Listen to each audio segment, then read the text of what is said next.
Welcome back, everybody. So today I want to show you how to go ahead and make the petals for the calla lily. So in a previous video with our filler flowers and stamens, we showed you how to make the stamen, which is just this kind of an elongated dowel or a French pin that's on a pretty heavy duty wire. This is an 18 gauge. And then I have two here that I've just already pre-assembled just to show you for the video. So these are the finished flowers. But the first thing we're going to do before we wrap with our gum paste is, now that our stamen is nice and dry, we're going to go ahead and put a little bit of glue on the outside of the stamen, and then we're going to roll the stamen in a little bit of cornmeal is what I have for here for today. You could also use yellow petal dust, but I like to see the actual like three-dimensional look of the pollen, so that's why I'm going to use a little cornmeal here. You could use, whatever you might have around you in your kitchen. You could even use colored granulated sugar if you wanted to kind of give it that granular look. This is just what I have to work with for today.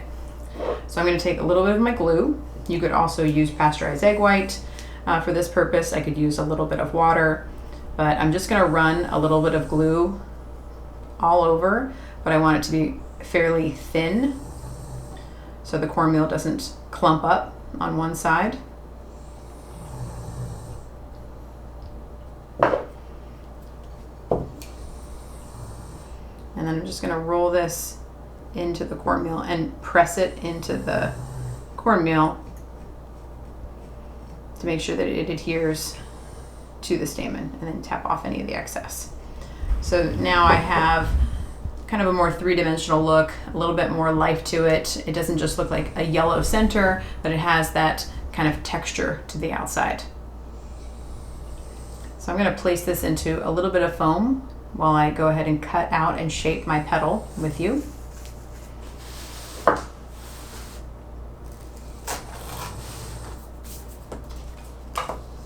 So I've rolled out some gum paste. I'm going to use this as my calla lily cutter. There are lots of different lily cutters that you can buy depending on where you're going to be purchasing some of your tools. But really we're looking for a elongated cutter that has a nice point at the top. I'm not so worried about having a point at the bottom. And I'm going to roll this out a little bit thicker than 1/8 of an inch.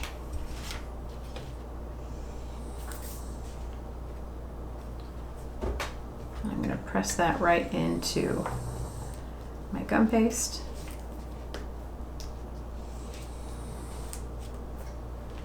I'm going to place this on my foam, keep that compressed.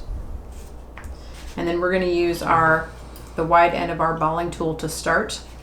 And I'm going to make this larger and more ruffled around the outer edge with my balling tool, leaving my center pretty thick, because that's that spine, the support, and I can hold on to it here at the end. But I'm going to press this out first.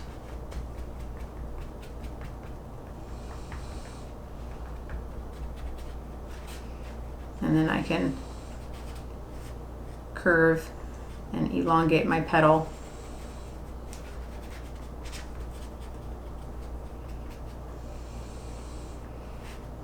And once I build up more of my petal shape, then I can go even thinner around the edge. So half on the foam, half on my gum paste.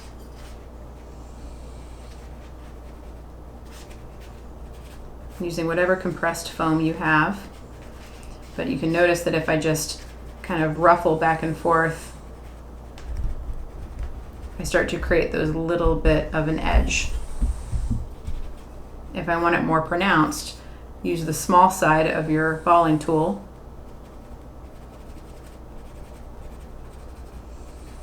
and you can see I get even thinner edges that have more of a ruffle to them.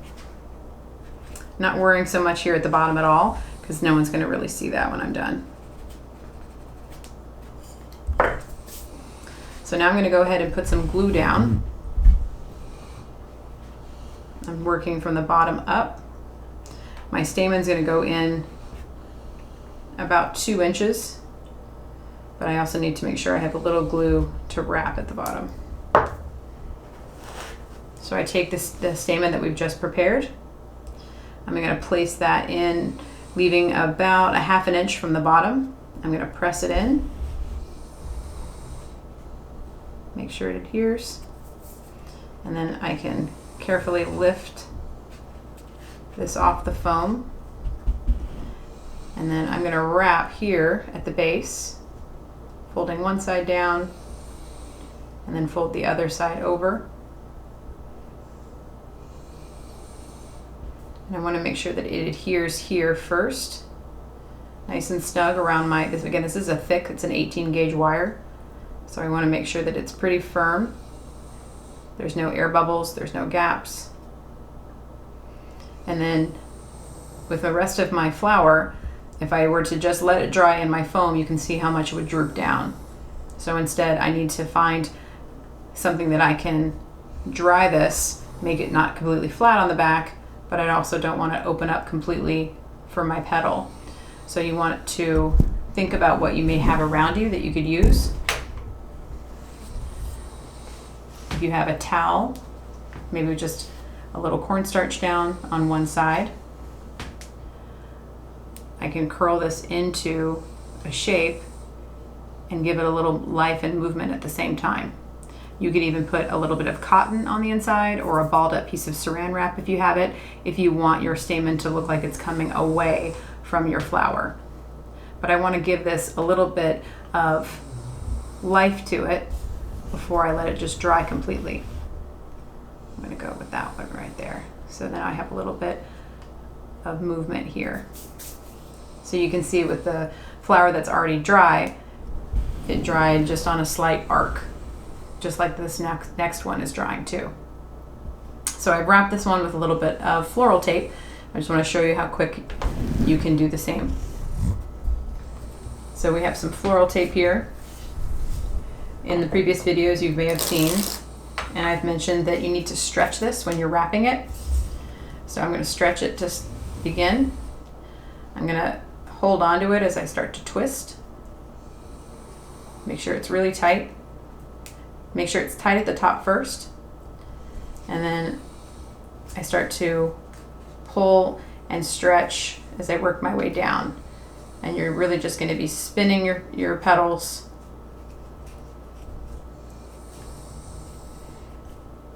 as you work your way as far down as you need to.